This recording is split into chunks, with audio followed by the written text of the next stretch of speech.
Gulf പ്രവാസികളെയും ആഗോള സാമ്പത്തിക വിപണിയെയും ഒരുപോലെ ആശങ്കയിലാഴ്ത്തിക്കൊണ്ട് പശ്ചിമേഷ്യയിൽ നിന്ന് അതീവ ഗൗരവകരമായ വാർത്തകളാണ് ഇപ്പോൾ പുറത്തുവരുന്നത്. ഇറാൻ, ഇറാഖ്, ലബനൻ എന്നീ രാജ്യങ്ങളിലേക്ക് UAE കർശന യാത്രാവിലക്ക് പ്രഖ്യാപിച്ചതും അവിടെയുള്ള പൗരന്മാരോട് അടിയന്തരമായി മടങ്ങാൻ ആവശ്യപ്പെട്ടതും മേഖലയിലെ യുദ്ധഭീതി എത്രത്തോളം വർദ്ധിച്ചു എന്നതിന്റെ തെളിവാണ്. എന്നാൽ ഇതിലും ഞെട്ടിക്കുന്നതായിരുന്നു 1967 മുതൽ ഭാഗമായിരുന്ന ഒപെക് കൂട്ടായ്മയിൽ നിന്നും പിന്മാറാനുള്ള UAEയുടെ വിപ്ലവകരമായ തീരുമാനം.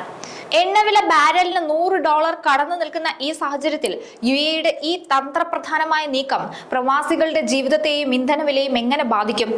ഹോർമോസ് കടലിടുക്കിലെ പുതിയ നിയന്ത്രണങ്ങൾ ഗൾഫിലെ സമാധാനത്തിന് അന്ത്യം കുറിക്കുമോ? വരാനിരിക്കുന്ന വലിയ മാറ്റങ്ങളുടെ പശ്ചാത്തലത്തിൽ ഓരോ പ്രവാസിയും അറിഞ്ഞിരിക്കേണ്ട ചില വസ്തുതകളുണ്ട്.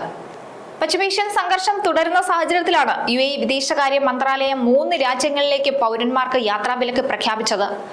ഇറാൻ, ലബനൻ, ഇറാഖ് എന്നീ രാജ്യങ്ങളിലേക്കുള്ള യാത്രകൾക്കാണ് വിലക്ക് ഏർപ്പെടുത്തിയത്. നിലവിൽ ഈ രാജ്യങ്ങളിലെ എല്ലാ UAE പൗരന്മാരും ഉടൻ തന്നെ UAEയിലേക്ക് മടങ്ങണമെന്നാണ് മന്ത്രാലയം പറയുന്നത്. വിദേശത്തുള്ള തങ്ങളുടെ പൗരന്മാരുടെ സുരക്ഷ ഉറപ്പാക്കുന്നതിനായി മാർഗനിർദ്ദേശങ്ങളും മന്ത്രാലയം പുറത്തുവിട്ടിട്ടുണ്ട്. ഇറാൻ, ലബനൻ, ഇറാഖ് എന്നിവിടങ്ങളിലെ UAE പൗരന്മാർ മന്ത്രാലയവുമായി എത്രയും വേഗം ബന്ധപ്പെടണം.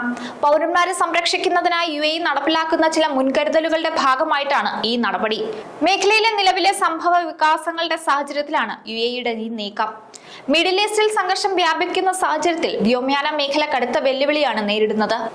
ഇസ്രായേൽ ലബനൻ അതിർത്തിയിലെ ആക്രമണങ്ങളും ഇറാന്റെ മിസൈൽ പ്രയോഗങ്ങളും അന്താരാഷ്ട്ര വിമാന സർവീസുകളുടെ സുരക്ഷയും ബാധിക്കുന്നതാണ്. പല വിദേശ വിമാന കമ്പനികളും നിലവിൽ സംഘർഷ മേഖലകൾക്ക് മുകളിലൂടെയുള്ള യാത്രകൾ ഒഴിവാക്കുകയും ദീർഘദൂര പാതകൾ തിരഞ്ഞെടുക്കുകയും ചെയ്തിട്ടുണ്ട്. ഇത് വിമാനയാത്രാ ചെലവ് വർദ്ധിപ്പിക്കുന്ന ഒന്നുകൂടിയാണ്. US-ഇസ്രായേൽ സംഘർഷത്തിനിടെ ഗൾഫിലെ സിവിലിയൻ ഊർജ അടിസ്ഥാന സൗകര്യങ്ങളെ ലക്ഷ്യമിട്ട് ഇറാൻ നടത്തിയ മിസൈൽ ആക്രമണങ്ങൾ ഉൾപ്പെടെ മേഖലയിലെ ഉയർന്ന ഭീഷണികൾക്കിടയിലാണ് UAEയുടെ യാത്രാവിലക്ക് അറിയിപ്പുണ്ടായത്. ലബനനിലെ വിവിധ പ്രദേശങ്ങൾ ലക്ഷ്യമാക്കി ഇസ്രായേൽ ആക്രമണം നടത്തുന്നത് തുടരുകയാണ്.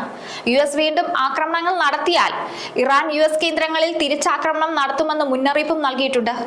ഇതിനു പുറമെ ഹോർമോസ് കടലിടുക്കിന് മുകളിലുള്ള നിയന്ത്രണം വീണ്ടും ഉറപ്പിക്കുകയും ചെയ്തു. ഇതോടെ ഹോർമോസ് ജലപാത വീണ്ടും തുറക്കാനുള്ള USന്റെ നീക്കം വീണ്ടും പ്രതിസന്ധിയിലായി. സംഘർഷം തുടരാനുള്ള സാധ്യത കൂടുതൽ ശക്തമാവുകയും ചെയ്തിരിക്കുന്നു. അതേസമയം എണ്ണ ഉൽപാദക രാജ്യങ്ങളുടെ പ്രധാന കൂട്ടായ്മയായ ഒപെക്കിൽ നിന്ന് UAE അംഗത്വം ഉപേക്ഷിക്കുന്നതായി പ്രഖ്യാപിച്ചിരുന്നു. മെയ് മാസം മുതലാണ് ഈ തീരുമാനം പ്രാബല്യത്തിലാവുക. 1967 മുതൽ ഒപെക് അംഗമാണ് UAE. ഇറാൻ യുദ്ധത്തിന്റെ പശ്ചാത്തലത്തിൽ മിഡിൽ ഈസ്റ്റ് പ്രതിസന്ധി തുടരുന്ന സാഹചര്യത്തിൽ ക്രൂഡ് ഓയിൽ വില ബാരലിന് $100 കവിഞ്ഞതിന്റെ പശ്ചാത്തലത്തിലാണ് UAEയുടെ ഈ ഞെട്ടിക്കുന്ന തീരുമാനമുണ്ടായത്. തങ്ങളുടെ ദേശീയ താൽപര്യങ്ങൾക്ക് മുൻഗണന നൽകുക എന്നതാണ് ഈ നീക്കത്തിന്റെ ലക്ഷ്യമെന്ന് UAE വ്യക്തമാക്കിയിരുന്നു. ഒപെക്കിൽ നിന്നുള്ള UAEയുടെ പിന്മാറ്റം ആഗോള ഊർജ്ജ വിപണിയിലെ ശക്തി സമവാക്യങ്ങൾ മാറ്റി എഴുതാൻ പോകുന്നതാണ്.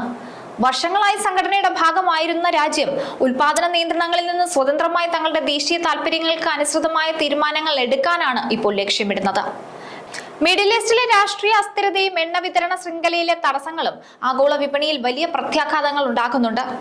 എണ്ണ ഉൽപാദനത്തിൽ സ്വന്തം നയങ്ങൾ നടപ്പിലാക്കാനുള്ള UAEയുടെ ഈ നീക്കം മറ്റ് ഗൾഫ് രാജ്യങ്ങളുടെ നിലപാടുകളെയും വരും ദിവസങ്ങളിൽ സ്വാധീനിക്കും. മാറുന്ന പശ്ചിമേഷ്യൻ രാഷ്ട്രീയ സാഹചര്യത്തിൽ സ്വന്തം പൗരന്മാരുടെ സുരക്ഷയ്ക്കും രാജ്യത്തിന്റെ സാമ്പത്തിക ഭദ്രതയ്ക്കും മുൻഗണന നൽകുന്ന നിലപാടാണ് രാജ്യം സ്വീകരിച്ചു വരുന്നത്. യാത്രാവിലക്കിലൂടെ തങ്ങളുടെ ജനതയുടെ ജീവൻ സംരക്ഷിക്കാനുള്ള ജാഗ്രത പ്രകടിപ്പിക്കുമ്പോൾ തന്നെ ഒപെക് വിടാനുള്ള തീരുമാനം ആഗോള സാമ്പത്തിക ക്രമത്തിൽ UAEയുടെ പുതിയ സ്വയംഭരണാധികാരത്തെ അടയാളപ്പെടുത്തുന്നത് കൂടിയാണ്. ഹോർമോസ് കടലിടുക്കിലെ പ്രതിസന്ധിയും വർദ്ധിച്ചു വരുന്ന സൈനിക നീക്കങ്ങളും മേഖലയെ ഒരു വലിയ യുദ്ധത്തിലേക്ക് നയിക്കുമോ എന്ന ആശങ്ക നിലനിൽക്കുന്നുണ്ടെങ്കിലും നയതന്ത്രപരമായ മുൻകരുതലുകളിലൂടെ ആഘാതം കുറയ്ക്കാനാണ് ഭരണകൂടം ശ്രമിക്കുന്നത്. വരും ദിവസങ്ങളിലെ അന്താരാഷ്ട്ര ഇടപെടലുകൾ ഈ സംഘർഷത്തിന് എന്ത് പരിഹാരം കാണുമെന്നാണ് ലോകവും ഇപ്പോൾ ഉറ്റുനോക്കുന്നത്.